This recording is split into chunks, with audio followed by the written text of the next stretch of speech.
ओम शांति। आपका दिन शुभ हो। आप जो भी कर्म करें उसमें आपको सफलता मिले। आज इस वीडियो में हम बात करेंगे कि जब विवाह की बात बनते बनते बिगड़ जाए, आपकी शादी की बात कहीं चल रही हो और वो ऑलमोस्ट होने वाली हो और वो बिगड़ जाए, तो ऐसे और भाग्य आपका साथ ही ना दे। मतलब बहुत बार रिश्ते देख रहे हो आप और बहुत बार बातें कर रहे, बन भी गई, रिश्ता भी बन गया, एंगेजमेंट हो गई और ऐसे में टूट जाता है। तो ऐसे में हमें करना क्या चाहिए, आज इस वीडियो में इसी पर चर्चा करेंगे और आपको कुछ उपाय भी बताएंगे ताकि आपका ये जीवन का कर्म है जो आपका प्रारब्ध से जिससे बना है, जिससे आपकी शादी होनी है, वो हो जाए। तो बात करते हैं, मेरे ही एक व्यूवर्स ने कल एक कमेंट किया था कि मैडम मेरी ना मतलब शादी की बात चल रही है और मुझे इस साल ही शादी करनी है, लेकिन सब कुछ सही था, लड़की पसंद आ गई मुझे, लेकिन लड़की वालों ने मुझे रिजेक्ट कर दिया। अब और मेरे साथ ये पहली बार नहीं हुआ, मेरे साथ ये हो रहा है, कभी मैं रिजेक्ट कर देता हूँ, कभी वो रिजेक्ट कर देता है और ऐसे मेरी बात नहीं बन पा रही है। पर मैं इस साल शादी करना चाहता हूँ, तो मैं क्या करूँ और ये क्यों होता है मेरे साथ, क्यों इस तरीके के बनते बनते जो बात है वो बिगड़ जाती है और जो जो कर्म होने वाला होता है वो नहीं हो पाता है। उसका रीज़न ये है कि कहीं ना कहीं जिससे मेरी शादी की बात चल रही है, कोई ना कोई कनेक्शंस तो होता ही है। आप सब ने अभी तक ये फील किया होगा, कोई भी जब रिश्ता आता है तो वो रिश्ता पहले से तय होता है कि भाई इस तरीके से आपके पास आना है, क्योंकि आपका कुछ कार्मिक अकाउंट होता है जो आप पिछले जन्म में किसी न किसी के साथ, हम हर जन्म में बहुत लोगों से मिलते हैं। हम सुबह उठते हैं, बहुत सारे लोग हमसे जो काम करते हैं वो डेली संपर्क में आते हैं। जो हाउस वाइफ होती है वो भी बहुत लोगों के संपर्क में आती है, घर में बहुत सारे लोग आते हैं। तो ऐसी परिस्थिति में हमारा कहीं ना कहीं एक कनेक्शंस होता है, या तो हमने उनको पहले से किसी के मन को ठेस पहुंचाया हो व्यवहार से, आचरण से, या हम कभी उससे मिले और हमने भी उनको ऐसे ही रिजेक्ट किया हो, तभी ये रिजेक्शन होता है, तभी ये शादी की बात बनती है और फिर बिगड़ जाती है। कभी कभी तो शादी की बात इतनी लंबी चल जाती है कि एंगेजमेंट या रोका सेरेमनी, गोद भराई, ये सब हो जाता है और उसके बाद शादी टूट जाती है। मतलब हमारे दिल में, हमारे मन में एक रिलेशनशिप भी बन जाता है, हम एक दूसरे से जुड़ाव महसूस करते हैं और उसके बाद हमारा जो शादी है वो किसी न किसी वजह से टूट जाता है और हमें ये ऐसा लगता है कि हमने ऐसे कौन से कर्म किए कि बात इतनी दूर पहुंचकर फिर वापस आ गई, फिर हमारा रिश्ता टूट क्यों गया। तो ऐसे क्वेश्चंस आते रहते हैं और उसका जवाब ये होता है कि किसी से भी जब हम मिलते हैं, हमारा एक रिलेशनशिप होता है, हमारे कर्मों के हिसाब से, हमारे भाग्य के हिसाब से, हमारे प्रारब्ध के हिसाब से, और उसी वजह से वो लोग हमारे जीवन में आते हैं और उनके साथ हमारे कुछ पल होते हैं, लेकिन वो पल हमें इस जीवन में कष्ट देते हैं, दुख देते हैं कि हमने जिसके साथ इतने पल बिताए और उससे मेरी शादी नहीं हो पाई। ऐसी ही एक स्टोरी है जो हमारे, आप समझ लीजिए कि हम उनको अच्छी तरीके से जानते हैं, जिनका नाम मेरे भाई हैं और उनका नाम संतोष है। और संतोष भाई जी ना काफ़ी मतलब अच्छे इंसान हैं और प्रोफेशन से भी वो एक अच्छे पद प्रतिष्ठित इंसान थे। उनकी जब रिश्ते की बात हुई तो उनका रिश्ता एक उन्हीं के पद के एक हिसाब से एक लड़की उनके जीवन में मिल गई। उनके परिवार वाले बड़े खुश थे उनकी शादी के लेकर और उनके मन में बड़ा उत्साह था, क्योंकि वो भाई बड़े अच्छे हैं और उनका जो व्यवहार है वो भी बहुत अच्छा है, नेक व्यवहार के। अब शादी का जब रिश्ता आता है तो सबके मन में एक उत्साह होता है और जब लड़की पसंद आ जाए तो ऐसा लगता है कि हाँ भाई, उनकी दुनिया अब, उनकी जो गृहस्थ है वो बसने वाली है और ऐसी परिस्थिति में उनका जो एंगेजमेंट भी हो जाता है। लेकिन कुछ ऐसी बात होती है ना, कि उनके पेरेंट्स की तरफ से कि जो उस लड़के के मन में थोड़ा सा ठेस लगता है, उनको उनका जो पेरेंट्स का जो व्यवहार है वो अच्छा नहीं लगता है। उनको ऐसा लगता है कि जो पेरेंट्स है उन पे दबाव डाल रहे हैं, कुछ कुछ परिस्थितियाँ आती है। तो उनको ये दबाव महसूस होता है, तो वो शादी के लिए मना कर देते हैं। लड़का खुद ही मना कर देता है।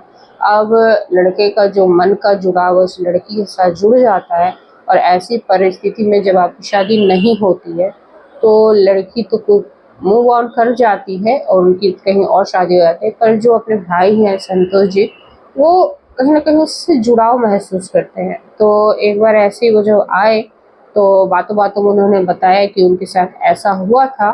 तो अब क्यों हुआ उनके जीवन में ऐसा? उनके साथ एक आत्मिक रिलेशनशिप भी उन्होंने फ़ील किया, और फिर वो जीवन में मतलब वो जीवन साथी नहीं बन पाया। उसका रीज़न ये होता है कि जब हम किसी से मिलते हैं, हमें हमारा कहीं न कहीं कार्मिक अकाउंट होता है, तो हम आत्मिक जुड़ाव महसूस करते हैं, ठीक है? हमें ऐसा लगता है कि अब यही बनेगा, लेकिन हमारे कुछ कर्म ऐसे होते हैं, या हमें उस तरीके से ही उनको अपना जो हिसाब है वो लेना होता है, तो उस तरीके से हम उनको रिजेक्ट कर देते हैं। और वजह कोई भी होता है, निमित्त कुछ भी बन सकता है, कुछ प्रॉब्लम हो सकती है, कोई बहसबाजी हो सकती है, कोई मन को ठेस पहुँचाने वाला कोई इंसान, एक इंसान तो किसी भी कर्म में निमित्त बनता है, मतलब उसकी वो ज़िम्मेदार बन जाता है कि इसने की वजह से मेरी शादी नहीं हुई। लेकिन एक्चुअल वजह जो होता है वो हमारे पिछले कार्मिक अकाउंट होता है, जिसकी वजह से हमारी शादी नहीं होती। लेकिन ये आपका भाग्य यहाँ पे ख़त्म नहीं होता है कि आपके भाग्य में आगे जीवन आपका कुछ नया नहीं होगा या आपकी शादी नहीं होगी, ऐसा कुछ नहीं होता है। क्योंकि जो आपका भाग्य है वो आपका ही रहेगा, और प्रारब्ध से के हिसाब से जो जीवन में आके आपको जुड़ना होगा वो जुड़ेगा। पर जीवन का रास्ता जो लंबा होता है सफ़र, और उस सफ़र के हर मोड़ पे कोई ना कोई इंसान मिलता है। जैसे हर स्टेशन पे जो रेलगाड़ी है वो रुकती है, और वहाँ से नए-नए यात्री उस रेलगाड़ी पे चढ़ते हैं, ठीक है? तो और हम उन यात्रियों को जानते भी नहीं है, पर कुछ एक यात्रियों से हम जब बात करते हैं तो अच्छी जान-पहचान सी हो जाती है, और हमें ऐसा लगता है कि हम बरसों से मिले हों। ऐसे ही हमारे जीवन में भी जब हम शादी के लिए जब सफ़र तय करते हैं, जब ढूँढते हैं रिश्ता, तो हम तरह-तरह के लोगों से मिलते हैं, और कुछ लोगों के साथ हम जब बात करते हैं तो हम आत्मिक रिलेशनशिप महसूस करते हैं। लेकिन ये जीवन में आपको कुछ सीख देने के लिए आता है, कुछ आपको समझाने के लिए आता है, कुछ आपको सिखाने के लिए आता है। जैसे इस भाई ने इससे ये सीखा था कि वो इंसान था तो बहुत अच्छा, पर कहीं न कहीं उसके साथ जो रिश्ता नहीं बना वो अच्छा ही हुआ। क्योंकि वो हो सकता है कि जो चीज़ें अभी हुई वो बाद में उसमें एक घुटन महसूस करते हैं। उनको ये, क्योंकि रिश्ता जब हम बनाते हैं तो सिर्फ़ हमारी पति या पत्नी के साथ रिश्ता नहीं बनता, उस परिवार के साथ भी बनता है। और जब परिवार का एक इंसान ऐसे कटु वचन बोलता है या आपके व्यवहार को ठेस पहुँचाता है, आपकी इज़्ज़त नहीं करता है, तो ऐसे ऐसे केस में क्या होता है कि आप जीवन भर उस इंसान का इज़्ज़त नहीं कर पाओगे, और मन में एक कटुता चलती रहेगी। तो जो होता है ना वो अच्छे के लिए होता है। जो संतोष भाई थे उनको भी जब ये महसूस हुआ कि उनके जीवन में जो हुआ है वो अच्छे के लिए हुआ है, तो फिर हमने जब बात की उनको ये लगा कि हाँ, जो होता है अच्छे के लिए होता है, और जो भी इंसान आता है वो कुछ न कुछ वजह से आता है। तो उनको भी ये बात पता चली, फिर वो धीरे-धीरे वो आगे मूव ऑन किए उस चीज़ से, जहाँ उनकी गाड़ी अटक गई थी, उस स्टेशन पे रुक गई थी।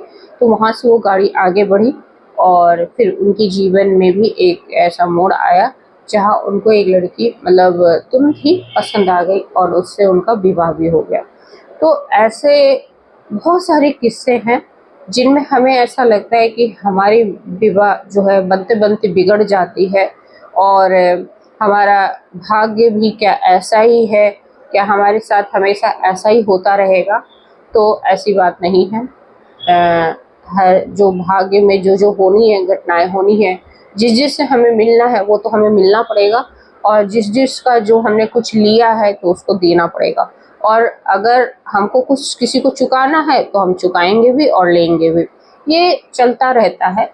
लेकिन अब बात होती है कि अगर हमें विवाह करनी है तो हमें ऐसे कौन से उपाय करने चाहिए कि हमारी ये जो बार-बार बातें बिगड़ रही है वो ना बिगड़े, और हम अपने प्रारब्ध में जो साथी मुझे मिलना है वो मुझे जल्दी मिल जाए। तो पहली बात कि आप अपने प्रयास को जारी रखिए, ठीक है? ईश्वर जो ब्रह्मांड है, जो परमात्मा है, आपकी नीयत को चेक करता है।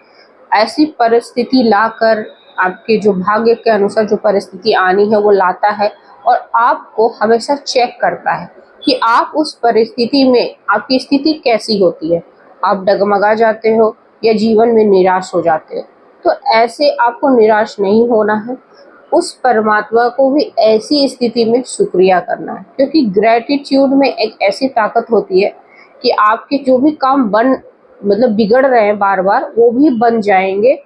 अगर कहीं आपका रिश्ता टूट गया और आपको वाकई में पसंद था और अभी उसकी शादी नहीं हुई है, और आप ईश्वर का धन्यवाद करते हो, ईश्वर का शुक्रिया करते हो, और ईश्वर का नाम जाप करते हो, और ईश्वर का ध्यान करते हो, जब इन चारों चीज़ों को आप साथ में करते हो, जैसे कि आप कोई चीज़ को पाना चाहते हो, ठीक है, किसी अपने बिगड़े हुए काम को बनाना चाहते हो, तो आपको कुछ नहीं करना है, आपको बस ईश्वर को ध्यान करना है। चाहे आप उस ध्यान को 5 मिनट ही करो पूरे दिन भर में, लेकिन जो टाइम है वो सुबह की ले लो और सोने से पहले ले लो, तो आपके जो भी काम बिगड़ रहे हैं ना वो बन जाएंगे। और अगर आप पूरे दिन भी उसको रिपीट करो, मैनिफेस्ट करो कि मुझे ये चीज़ चाहिए, तो आपको मैनिफेस्ट टेक्निक आनी चाहिए। अब मैं आपको ये तो नहीं बताऊंगी कि आप ये कर दो, आप गाय को ये खिला दो तो आपके ये काम जल्दी हो जाएंगे। वो ज्योतिषी लोग होते हैं, उस शास्त्र के अनुसार वो कुछ होते हैं कि आप सेवा भाव कुछ का दान करते हो तो आपके काम हो जाते हैं। लेकिन जो मैं आपको टेक्निक बता रही हूँ, आपको जीवन भर किसी भी कर्म में, सिर्फ शादी नहीं, अगर आप जीवन से कुछ भी चाहोगे ना वो भी आपको मिल जाएगा। ये टेक्निक में कुछ भी नहीं करना आपको पहले तो कुछ चिंता नहीं करनी, परेशान नहीं होना, मन को एकदम शांत करना है। और मन को शांत करने के लिए 17 सेकंड ही जीवन में महत्वपूर्ण है, और ये 17 सेकंड में आप वो पा लोगे, आपके जो बिगड़े काम है वो सारे बन जाएंगे। और आपको करना क्या है ये आप सुन लीजिए। 17 सेकंड क्यों बोल रही हूँ मैं, क्योंकि 17 सेकंड ही होते हैं जो आप अपने ईश्वर को ध्यान करते हो, जिसमें आपकी कंसंट्रेशन इतनी 17 सेकंड में इतनी ज़बरदस्त होती है कि उस 17 सेकंड में कोई और नई बात नहीं आती है। क्योंकि ऐसा साइंटिफिकली प्रूफ है कि जब आप 17 सेकंड एक ईश्वर पे ध्यान लगाते हो, तो आपको सिर्फ जो आपका मन है ना वो सिर्फ 17 सेकंड ही कॉन्सेंट्रेट रहता है आपके ईश्वर। 17 सेकंड पे कोई और बात आनी शुरू हो जाती है आपके मन में। तो इस 17 सेकंड तक ही आप ध्यान लगाना, और फिर 17 सेकंड के बाद 1 सेकंड ब्रेक ले लेना, और फिर 17 सेकंड आप ध्यान लगाना, मैनिफेस्ट करना कि भाई जिसको मैं पसंद करता हूँ या जो रिश्ता आया है उससे मेरी शादी हो जाए। तो उस 17 सेकंड आपने ध्यान लगाया, ईश्वर को शुक्रिया कहा, और उसके बाद वापस 1 सेकंड आपने ब्रेक लिया, और फिर 17 सेकंड आप किया। तो इससे क्या होगा पता है, इससे आपका मन कहीं और दूसरी जगह भागेगा नहीं, और जब ये मन भागेगा नहीं तो आपका योग जो है, आपका जो ध्यान लगाओगे वो ईश्वर के साथ जुड़ा रहेगा। और आप बार बार हर 17 सेकंड में मैनिफेस्ट करोगे कि मेरे पास ये है, तो धीरे धीरे आपका जो सबकॉन्शियस माइंड है उसको ग्रास्प कर लेगा और आपके जीवन में बदलाव आना शुरू हो जाएगा। विदिन 7 डेज आपके जीवन में बदलाव आएगा, और 21 दिन में कोई भी कार्य सिद्ध हो जाएगा। पर उस संकल्पों में जो मजबूती होनी चाहिए, वो स्ट्रांग होनी चाहिए, तभी आपके काम बनेंगे। ठीक है, होप सो आपको ये बात समझ में आ गई होगी कि हमारे जो विवाह में विलम्ब होता है, जो हमारे जो काम बिगड़ जाते हैं बनते बनते, उसको कैसे पूरा करना है। तो ये 17 सेकंड का जो टेक्निक है वो आप याद रखना, और साथ साथ ईश्वर को धन्यवाद भी करना जरूरी है, क्योंकि ईश्वर ने ही हमें बनाया है और उसके लिए उसको धन्यवाद करना बहुत ज़रूरी है। ठीक है, आपको होप सो ये वीडियो अच्छी लगे। जय हिंद, जय भारत।